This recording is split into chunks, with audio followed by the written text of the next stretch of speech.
Welcome to In the Trenches, where entrepreneurs, artists, writers, designers, inventors, warriors, and leaders share their stories of doing the hard, creative work that impacts all of our lives. Let the journey inspire you to do something worthwhile, build something bold, and create your life's work. And now, your host, Tom Morkis. Hey everyone, Tom Morkis here, and excited to bring a special guest on today, Scott Oldford, who has been an entrepreneur his entire life. And Scott hasn't chosen the easy way out when it comes to creating significant impacts in the world. By the time Scott was in his early teens, he'd already built a successful web development and marketing company with high-paying clients and a team from around the world. And through his early success, he was able to create incredible momentum for his business. However, due to lack of focus, and maybe we'll talk about this today, and multiple failures and not being ready, in his own words, by 2013, he found himself $726,000 in debt. That's close to $1 million. It was during this time that he developed the SSF Method, a method of using online marketing funnels that allowed him to generate nearly 7 figures in less than 12 months. So went from crazy in debt to amazing cash flow in a dramatic amount of time. And he's been featured in Entrepreneur, Inc., Forbes, the Huffington Post, Globe, Mail, and even Mixergy. We just talked about that offline. And since May 2015, he's been able to help over 10,000 entrepreneurs with his method. And he has a goal to help 100,000 entrepreneurs implement this method and methodology by June 2018. So that'll be coming up here in the next couple of years. But Scott, thank you so much for being a part of this conversation today. And I'm glad to have you on here. Of course, man. Listen, I always love hanging out. It's going to be some fun. If you're listening to this, it doesn't matter if you're an author or a consultant or coach or, B2B, B2C, doesn't matter. You're going to learn a lot from this. And my intention for you and your intention, and I love this. You're getting this more than likely in a place where you click this, you're listening to this, you could be listening to anything else. But smart people, smart entrepreneurs, the smartest people I've ever met, they listen to everything they listen to, everything they read, they listen to it as if they paid $100,000 for the information. So listen in and be present. And that's how I believe you're going to get the most from this. So Tom, awesome to be here, brother. Fantastic. Thanks so much, Scott. So I do want to dig in. The cornerstone of this conversation is all about the SSF method. And so we'll talk about that. But I guess before we get to it, I am curious because the backstory is fascinating. And I don't know if I've actually heard the full thing, to be honest with you. I mean, I think I've heard bits and pieces, but maybe you can just take us through briefly. What was that like, hitting that low of lows and then coming out of it, digging yourself out of it? Take us through the backstory, kind of what led you to develop the SSF method. Yeah, so I had a little bit of an interesting life in which, I was really, the majority of people have these failures as they go along the way, right? They quit their job. They underestimate how things are going to go and so on and so forth. I had kind of the opposite. I was an entrepreneur since I was like 8 years old, selling eggs on my parents' acreage, right? And then from that point, it just kind of spitballed from this. And like $20,000 when I was 8 years old selling eggs to the point when I was 16 years old selling online programming services for 6 figures consistently, right? And so, and I was at the right place at the right time. And let's be honest, some of it was dumb luck, right? There's luck in terms of there's luck from a perspective of I work my ass off and thus I am lucky. And then there's just right place, right time, right person. And there's a particular piece that's there for that. And I was I was in the right place, right time, right person. Now, the problem was, I had this great business, so much momentum, but my talent and my luck brought me places where, my character couldn't keep me, right? And I just turned into a complete asshole. To be very, very honest and very abrupt about it, right? There's no other way to really think about it. And when you have a bunch of people around you that consistently say, hey, you're a winner, you will continue to be a winner, and praise you and all these different types of things, you start believing your own Kool-Aid, right? And we start believing this. As entrepreneurs, we have these wonderful stories that we tell ourselves. We have this wonderful filter. Thankfully, because if not, we'd probably all, not do anything, right? And we all have this wonderful story that's fed by our ego. And our ego can be our greatest asset or our worst enemy. And Ryan Holiday talks about that in a wonderful, wonderful way in his latest book, Ego is the Enemy. And it was, I was around 21, and which is like 4 or 5 years ago, everything fell apart, right? Everything fell apart. Everything I touched from the time I was 19 to about 22, 23, somewhere around there, 22, everything I touched literally turned to ashes. Like, I mean, there was just, I mean, it was a mindset thing. It was a mentality thing. It was an attitude thing. There was no luck whatsoever, right? So you go from having everything to go to having nothing. I think it's easier to go from having nothing to going to having less than nothing. You know what I mean? Like, it's really difficult in every way, socially, emotionally, relationships. I mean, everything changes, and you're just there being like, wow, I'm really a loser. Like, I'm a really big failure, right? And what happened here, I'm really thankful that this happened, because I think that, if I was continued to be successful, I could end up being, who I am today, but being a really bad person, being a horrible person that didn't understand serving others, right? And so I didn't ever understand this element of being able to build your kingdom in which you're serving others, right? The king and the queen of your if you're a king or queen of your kingdom, you serve others, and thus you are served back, right? And so never understood that. I always woke up in the morning, who can serve me, right? Who can make my life better, instead of who can I make someone else's life better? And I think it was understanding that, and then understanding the next element of successful entrepreneurs, successful people, is they understand how to package and leverage their value so that it can impact more people. And that value, because of course, if you impact more people with value, you're going to get more value back. Like that's how the whole value stream works. So from the time, from the last 3 years, yes, in June 2013, I was $726,000 in debt. I'm sitting here going to do about $3 million in revenue in 2016. But the reason that that's happened, and the reason that has been, I've seen the success, is because, number one, I saw the value of serving people, which is number one. There's no method to that. It's just a mindset thing. And number two, I was able to, what I call now today, the SSF method, sidewalk, slowing, fasting. I understood how to present my value in a leveraged one-to-many way, as Dory Clark talks about in her book Standout.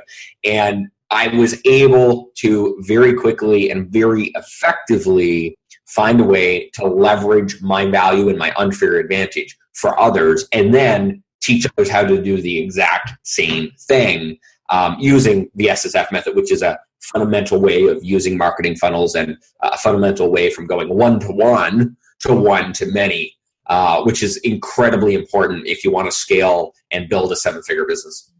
So let's talk about that for a second, and maybe we'll just dive into that and kind of go through it. But I'm curious to maybe, and I don't know if this is a good before or after, but what were you doing before? Because obviously you had success in the beginning, then it collapsed.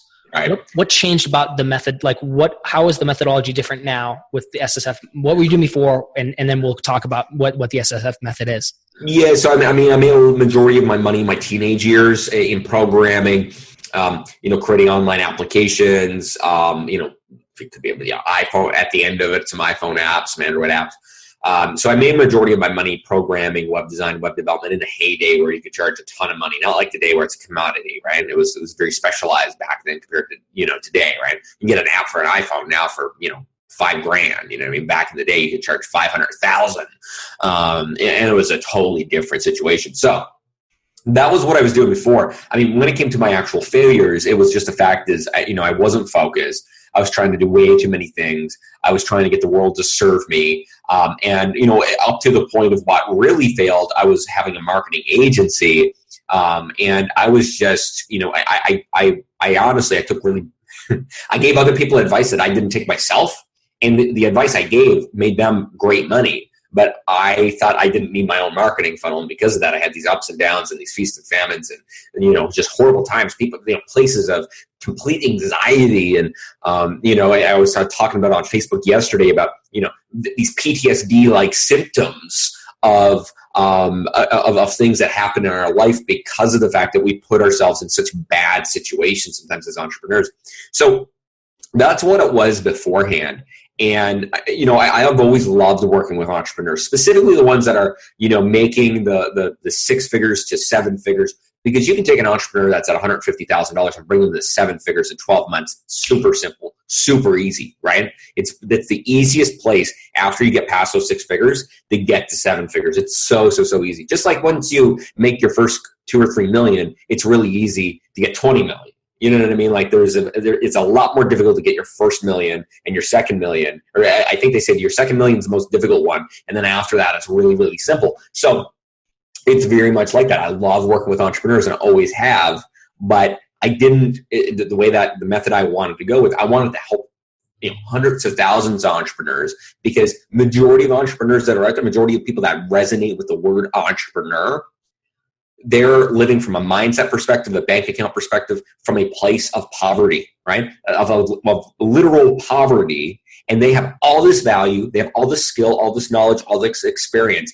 and they haven't figured out how to leverage it so they can go from one-to-one, so one-to-one client customer, to one-to-many, so 1 to 10,000, 100,000, 1 million, right? And if you do that, you totally get yourself out of the poverty mindset.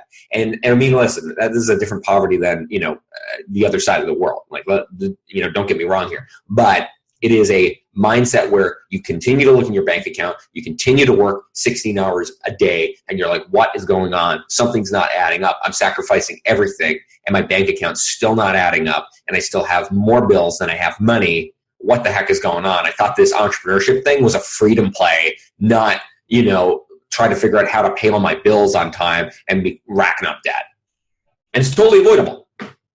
Okay, so great segue then to talk about the SSF method. What is it? Take us through the overview, the 50,000 foot perspective here, and then maybe we'll get into the weeds with it and see how we can apply it. Yeah, for sure. So at the end of the day, anybody that's at 60,000 plus in revenue, or is going to be there fairly soon, anyone that's making over $5,000 a month, I believe they need to have a marketing funnel, because a marketing funnel allows you to generate your leads in a sustainable way. That's just kind of coming through. It allows you to scale the one-on-one interaction in a one-to-many way, right? So the problem with online marketing, the way that it's kind of been broken right now, and it is a little bit broken online, is the fact that almost everyone's been taught to set up that marketing funnel. But we're just pushing people through. We're not pulling people through, and we're not giving them any type of specific experience. Now, the whole sidewalk, slow lane, fast lane methodology is based on the fact that there's 3 different types of leads. They're different. They're looking for different things, and they're in a different mindset, right? They're all in a different mindset. So there's sidewalk, slow laners, and fast laners. So SSF, all right? The problem is majority of marketing funnels only go after the fast laners, the people that are ready to purchase and ready to purchase, relatively soon. Now, the problem with that is that that's only 1 or 2% of the people that are actually ever going to put their email address in to your little opt-in or your webinar or whatever it may be. Now, if you're selling something for $100,000 a piece, that's totally fine. Majority of us aren't selling something that's $100,000 a piece, and so that isn't fine. That doesn't really work. So the SSF model is based on having 3 marketing funnels that interconnect, that are intelligent enough to be able to have leads that are in a place of not really understanding what the pain is that you solve, at a place of, in the slow lane, of knowing where the pain is, and now they're looking for more knowledge, they're looking to understand the process, they're looking for an authority, they're looking for you. And then in the fast lane, they're looking for the opportunity to solve that problem, and because you've brought them through the sidewalk in the slow lane, you've made the pain relevant to them, and you have given them all the knowledge, you've allowed them to become an informed buyer, the chances of buying from you and not looking elsewhere are significantly higher. Now, the difference is that in each lane, emails are different. In each lane, lead magnets are different. Facebook ads are different. Traffic sources are different. And so we have, if we have this 3 funnel structure, yes, it takes a little bit more time to do, but you can literally put that on autopilot and sit back and work on the business and allow your ability to work on the business instead of going out and hunting for new leads every other day, hunting for new customers every single day. I mean, I do one-on-one consulting, and I have 6 slots, all right?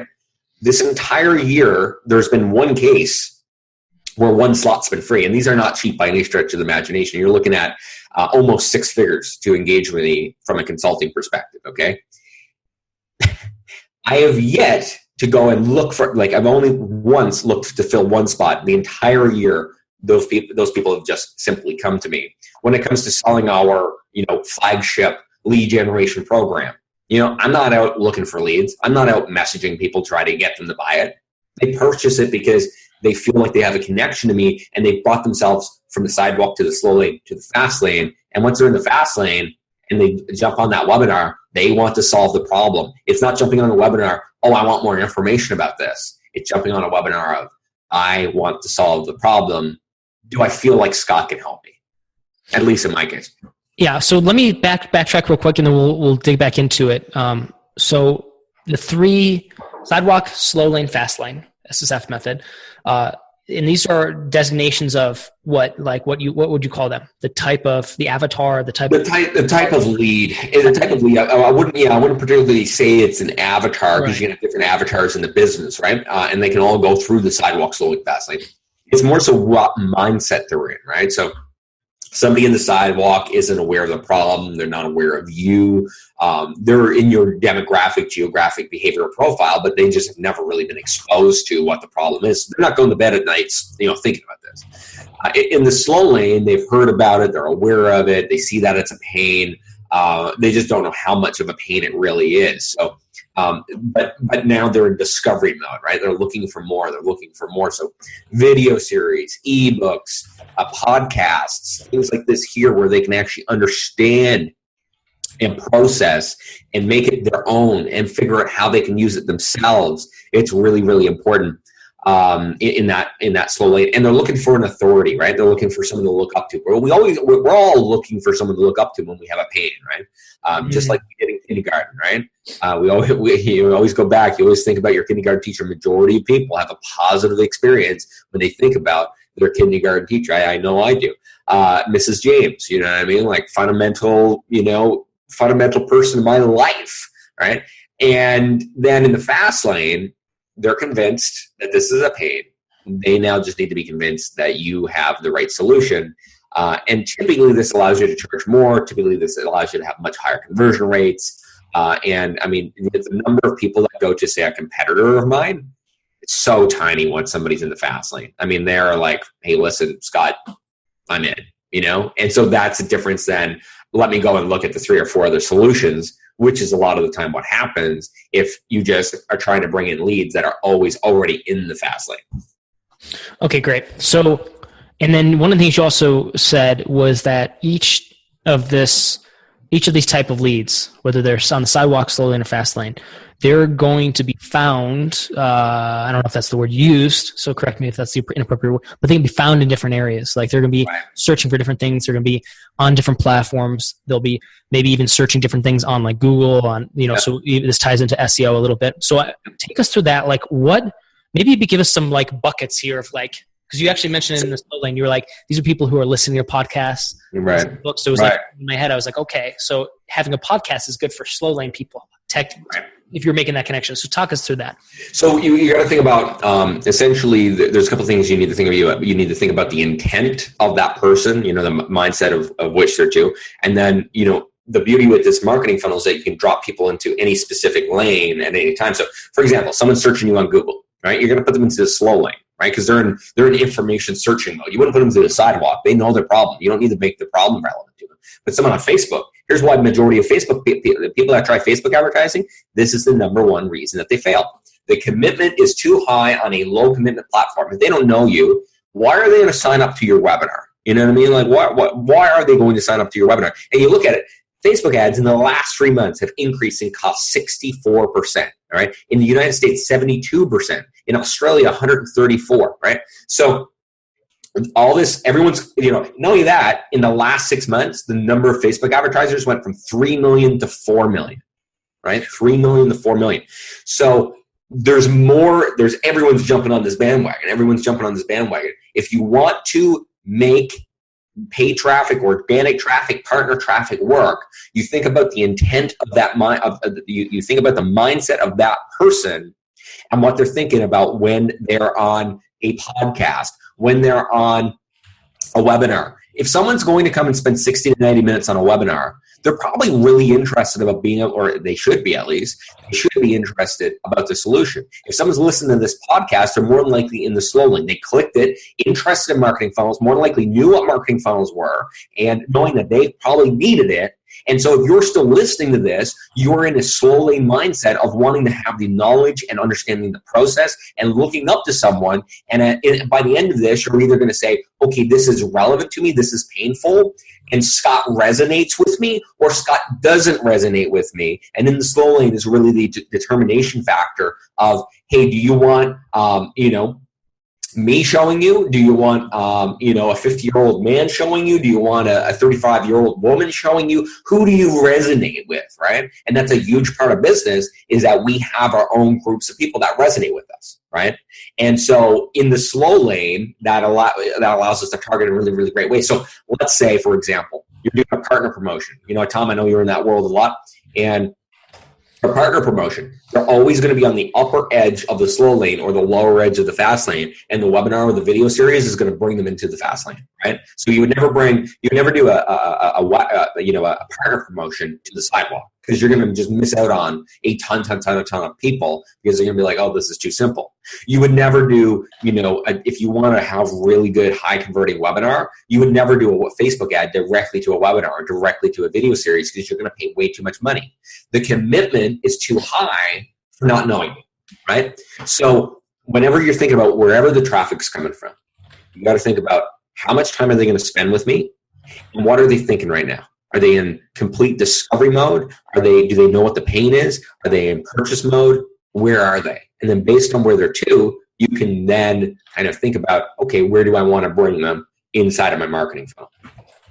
Can you go over those last two items? So wherever the traffic is coming from, you mentioned two things, and I'm taking notes here, and I wasn't able to capture them. So you're looking at where the traffic is coming from. Is it Google, is it Facebook, whatever, and then the mindset of that person, what they're looking for, right? Is it discovery of the problem?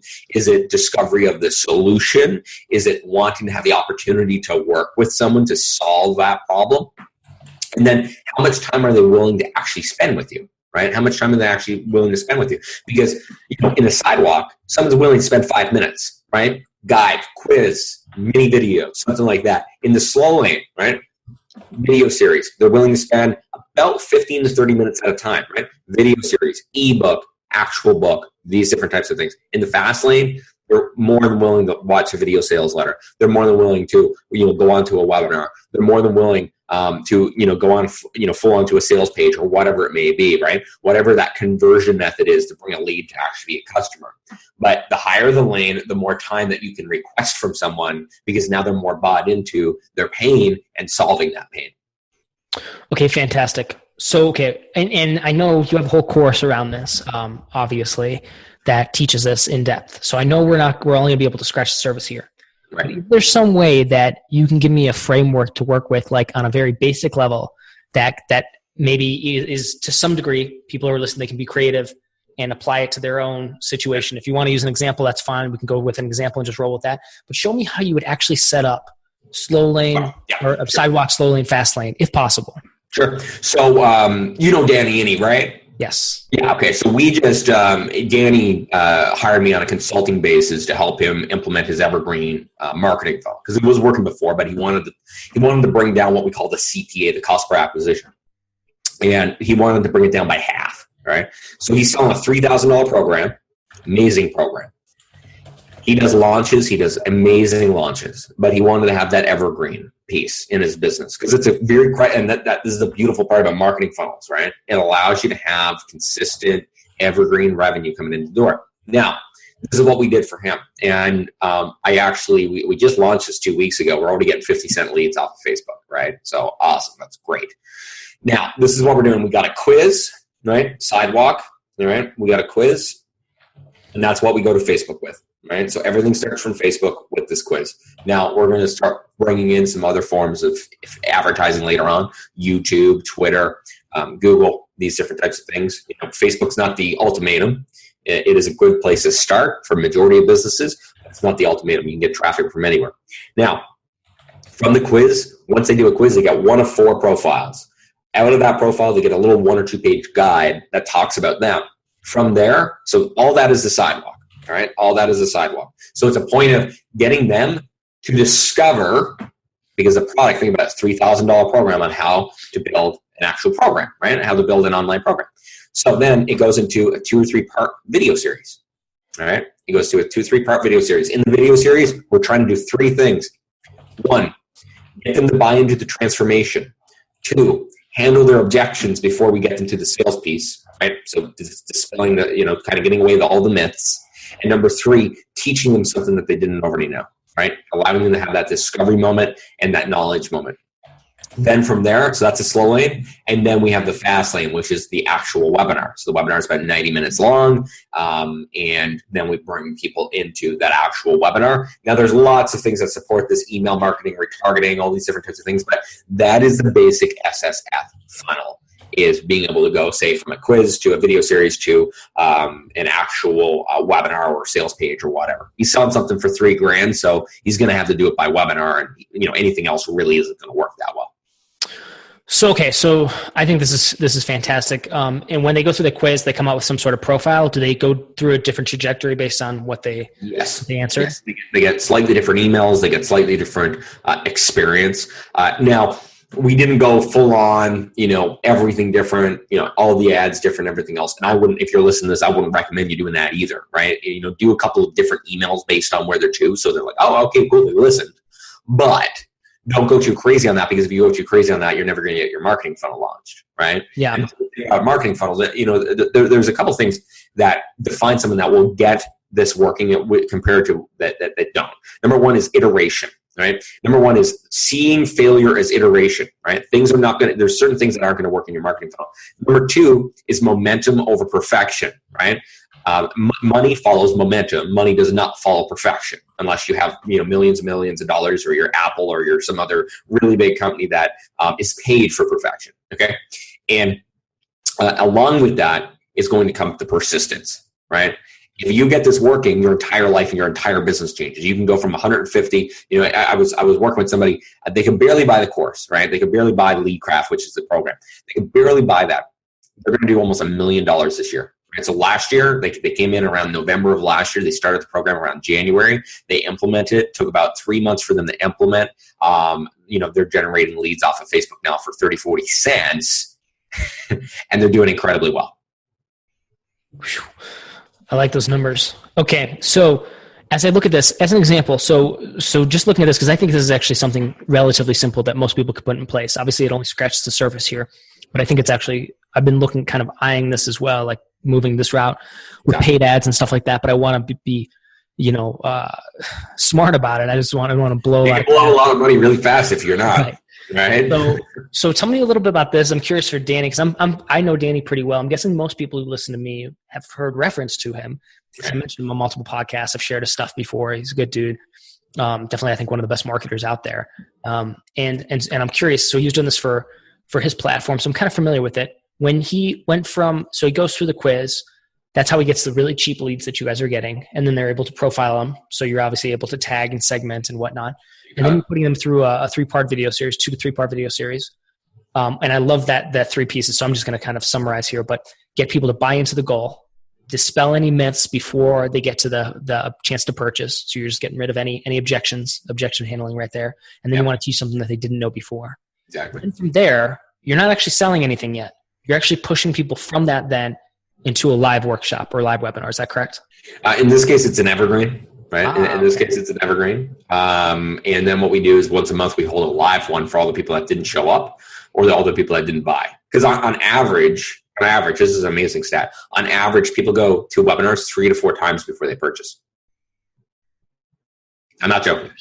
You know what's funny is, like, I've done enough webinars where I think I have seen people again and again on them, but I never made that inference. Oh yeah, I mean, if you go look at the stats, it's very, very. I mean, it's absolutely.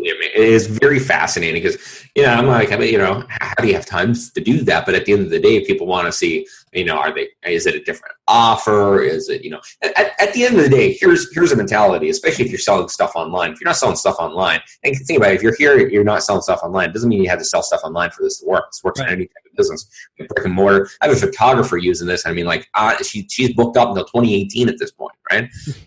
She's going, on a 3-4 month trip because she knows she got money in the bag, deposits down, all for next year. She's never been able to do that in her entire life.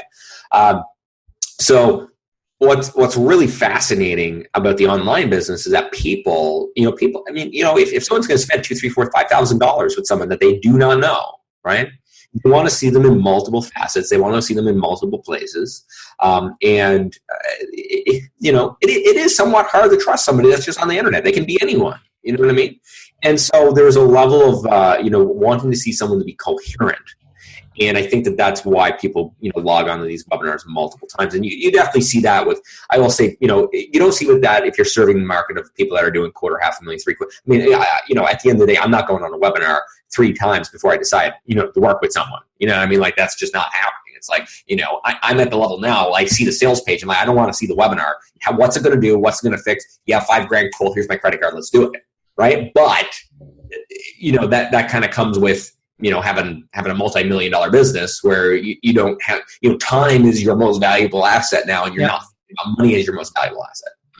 Yeah, but and then on that, and this is going to going tangential right now, or a little bit off the track here. But in your case, at the end of the day, like, are you at your level? Are you really buying? This is random, but are you really buying educational courses anymore? Or are you basically just kind of looking for my team? For my team, gotcha. Yeah, not me. I invest all my money. Like this year, I think in total for me and the team, masterminds, courses, coaching, everything else, we'll do about $250,000, $300,000 in that. So it's about 10%. And everybody in the company, whatever their salary is, they get 10% of their salary on top of their salary to spend on training, right? Which is just a kind of a cool, easy way to allow people to budget themselves on it. So typically, the thing is, there's an unfair advantage in the fact that I know most of the people that are doing these online courses at this point. You know what I mean? So I pretty much reach out to them and say, it's not like I'm going to Danny and buying his course. I went to Danny and how our relationship started was I went to him for him to help me scale my business, right? And since working with him, I have 4 or 5x revenue per month since February, right? And so then in June, he's like, he saw what I've been doing and everything else. And he basically, paid the money back to me to do the actual consulting. And now we're actually taking his program, my program. We're doing a live event in December, right? Mm-hmm. We're calling it Business Craft, and 30-person event. And we're going to build your entire marketing funnel, everything else in 5 days with you in person in Atlanta, right? And that's not what this podcast, this is not what this to talk about. Oh, I think I lost. Are you there? I am, but it says my connection was a little spotty there for a second. Oh, yeah. So anyways, what I was saying, that's not what we're here to talk about. But the beautiful thing is, this is just such a fundamental change in this online world that's going to happen. It just so happens I'm leading it because I had to use this to get out of debt. And majority of what I see online that's being taught in the marketing world, all these people already have lists and they have a lot of budget. I started my company and I used it. This is insane. My girlfriend, now fiance, soon to be wife, I used her credit card, her line of credit to finance my Facebook ads in order to start Infinitus. And that's, that was a big, I'm a little bit more riskier than most folks, but I had to figure out how to squeeze every dollar out of, every lead that was coming in the door. And I couldn't just, send out an email because that wasn't my situation. It was a totally different situation for me, which is kind of cool because I'm not using a methodology that requires you to spend $50,000 on advertising. That's awesome. Very cool. Okay. So let's take this back to SSF. I want to apply this maybe to people who are interested in writing, publishing, self-publishing, or being published, or publishing other people's books. Some, where we have content where we're talking about books. Does this only apply to if you're selling, high ticket digital products? Where else can the SSF method apply? And if it does apply to kind of the publishing space, maybe we can talk through some Q&A about that. Like, how do we apply it there? Well, I guess it really comes back to, number one, are you fiction or nonfiction? Right? If it's fiction, it's a little bit different. We're going to go with nonfiction. Yeah, so let's go with nonfiction. I was at a mastermind a couple of weeks ago, and we were having this conversation actually over some really good steaks in Montreal. Actually, at Danny's mastermind. Nice. And so here's the deal. It really comes back to, why are you writing the book, right? Majority of people write a book in order to gain an audience, gain authority, and more than likely sell something on the back end. Most people don't become rich with book sales. Most people don't build their entire business just on book sales. And if you're listening to this, more than likely you aren't, or it's a longer game type of thing. So you got to think about why you're writing the book. So if you're writing the book and you're publishing the book in order to gain an audience, a marketing funnel like this is brilliant, right? Because of the fact that it allows you to bring in, because a book really at the end of the day is in the slow lane. It's not even really a book itself is not really a product. You don't need to get someone on a webinar to sell a $9.99 book. You know what I mean? No. By any stretch of the imagination. So the best way to sell a book, put a guide or a quiz on the front of it, and then, in the slow lane, once they come in, buy the book, right? And so, and there's many different ways you can do so-called a book funnel. If you're not going to, there's really, two ways here. You either have something on the back end that you're selling, whether it's coaching, consulting, or a program, or you're just building it as an authority play to have, 20, 30, 40, 50,000 people on your email list. So if you're just doing it as an authority play, your goal is to essentially make it so that your lead generation is free. So you can build your list for free and get lots of book sales for free. If it's a program, on the back end of it, your entire goal is to build the audience plus sell it right away. Now, I always believe you should always be selling something. Even if you don't have anything to sell today, find something to sell today really quickly. Because the problem with building your email list without selling something is that you actually train your audience not to buy from you. You train your audience that you're not a business. And you need to train your audience that you are a business, right? And that you do provide value, but some of the value is, pay for play. You know what I mean? And so I see a lot of people, I got one guy, he got a 400,000 person email list. He's almost going bankrupt right now, right? Not because he's stupid with money, but for the last 7 years, he's never sold to these people. He was always too afraid to sell to these people. And now when he sells to them, they're like, it doesn't feel right now to them, right? It's really interesting. But he's in partner traffic, and I can get them to buy from me, not because I'm, any better of a salesperson, but because I come across from a business perspective. That's it's a really, really interesting thing. So, never be afraid to sell, right? Never be afraid to sell, because at the end of the day, people that are in your fast lane, they want to buy from you. They really, really want the opportunity to work with you or to buy something from you. And so, what I can say for all authors, you really got two situations. You're either building for authority or you're building for something on the program side. Yes, it can work from a book perspective. I do recommend having something on the back end of that book, whether it's now or into the future, because that's where a majority of your profit and revenue is really going to come from, and your ability to build a business, write more books, and really achieve the goals that you want to achieve. Okay, great. So as an example, and I was thinking about this, and I think it was a conversation I had with you maybe a few months ago, maybe a year ago, we were talking about this, and it kind of was and I remember thinking that's exactly it. It was that because I'm in the publishing space and launch space and stuff like that. So I work with a lot of writers, traditionally in self-published and whatnot. And a lot of the conversation I have in the self-publishing space is people who are self-publishing, there's a lot of great self-publishers out there, but there's a lot of people who are doing it because it's just a really cheap, easy thing to get in. They think they can make a buck doing it. So they come in with that mindset. And I think to myself, they're trying to use their book as trying to give their book away for, give a couple chapters of the book away for free or something like that, and trying to build an audience that way. Obligations to it. Because that's like sidewalk traffic, right? So we're sidewalk, nobody cares about 2 chapters of a book. And that's why I never encourage people to use chapters of book as the lead generator. It just doesn't make sense. If I'm going to buy a book, I'm going to spend $7.99 buying it. And I'm just going to get the whole thing. I'm not going to read 2 chapters of it. Yeah. Because at the end of the day, I'm looking here, how many people have so many books, on your Kindle or whatever that you've never read? Now, if you think about the people that you've actually read, 2 things that either happen. Number 1, you look up to them. Okay, so they're an authority in your life. Or number 2, what they published a book about is something that is painful in your life. Right? So both of those are in the slow lane.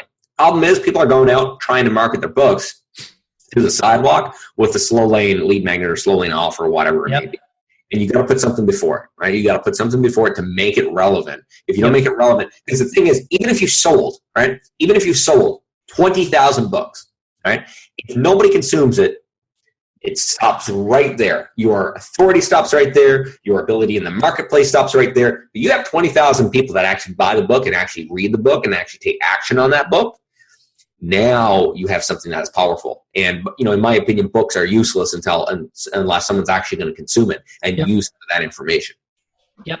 I think that's an interesting point. I never really thought about that, but I think it's one of the reasons why it's probably so important, not just to sell books, but to do something to get people to actually read them. It is. There's a lot of psychology even behind, getting not even the books, but, of course, I'm working with, one of the top persuasion experts in the world right now for my program to get people, just to desert from here for just a second, just because it's so amazing. But getting people to implement our program, right? Because it's one thing, to get someone to buy. It's pretty easy to get someone to buy. A lot more difficult to get someone to actually implement. But if they implement, our success rate is sky high. And on the other side of it is, for you as an author, if you get somebody to buy your book, okay, well, that's one little tiny $7.99 sale. If you can get them to read it, it is the best slow lane lead magnet you can possibly ever have, because at the end of the book, they're like, yeah, I'm in the fast lane now. What else do you have for me?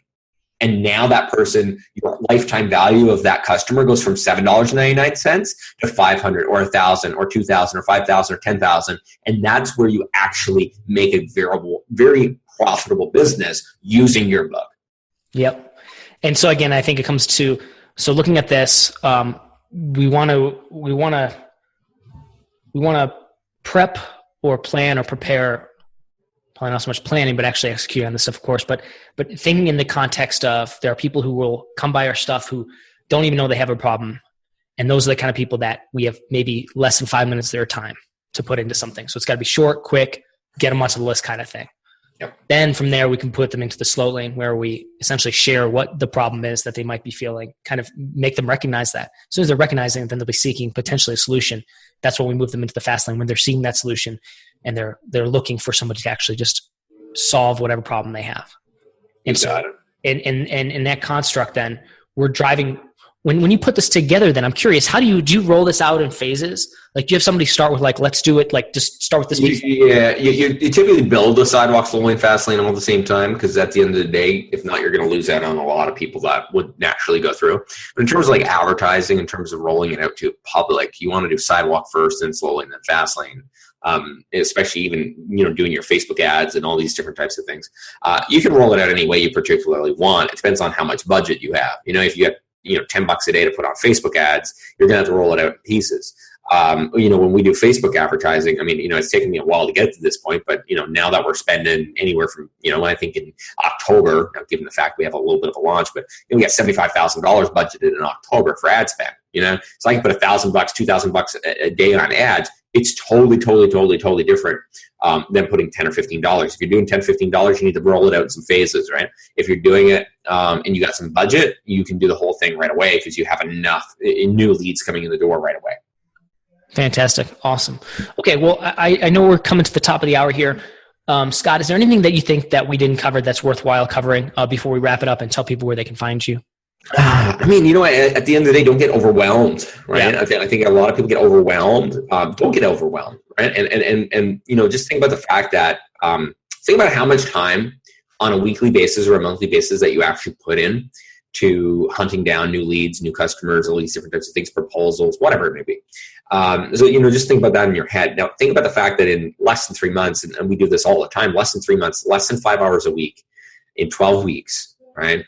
We have somebody having that full marketing funnel online optimized, right? So 60 hours, and for something that you can use continually while you're sleeping, right? There's not a day that I and this is the same for our customers. There's not a day that they go to sleep and they don't wake up with new leads that are going through their marketing funnel, right?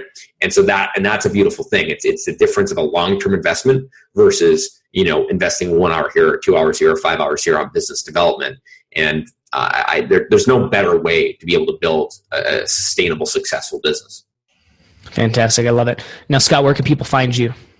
Well, I'm going to put a link on here because, of course, we have a really cool video series that's out right now, and it's going to bring you through I already talked about the video series of how what it's going to do, but it's going to bring you through SSF Method, why online marketing is broken. Then it's going to bring you through Funnels 2.0, which is going to dive in deeper of what's here. It's going to give you a calculator showing you how much money you're leaving on the table if you're using any type of online marketing already. And number two, it's going to give you a customized funnel map. All right, you're going to put in how much you sell something for and what business you're in. Is going to give you a customized funnel map based on our methodology. And we also have developed a little mini site that allows you to go through lead magnets, conversion methods, landing pages with examples showing you exactly what you need. And then as well, how this is working with other people. And we got some really cool workshops coming up. Listen, some really, really, really cool stuff. A lot of valuable stuff. I'm known for giving away way too much. I know when I talk to Danny, he tells me I give away at 10 times more than I should. And then I'm hurting my sales, but I think that's good. I think there's something powerful about leaving money on the table and giving value out there. So I'm going to leave that URL. That's I'm sure it'll be in and around the video, because if not, it's a weird URL. So I will let Tom give that URL to you. And then from there, I'm looking forward to seeing you inside that. We got a really cool Facebook group about this stuff. Hundreds, if not thousands of people in there talking about this. And I'm looking forward for you to implement this inside your business. Can't wait. Thank you so much, Scott. I appreciate you having you on the call today. Awesome. All right. We'll talk soon. Thank you for listening to In the Trenches. Your creative work doesn't stop here. Join the Resistance, the small but growing army of entrepreneurs and artists putting a dent in the world at www.tommorkis.com. Never fight alone. Join the Resistance.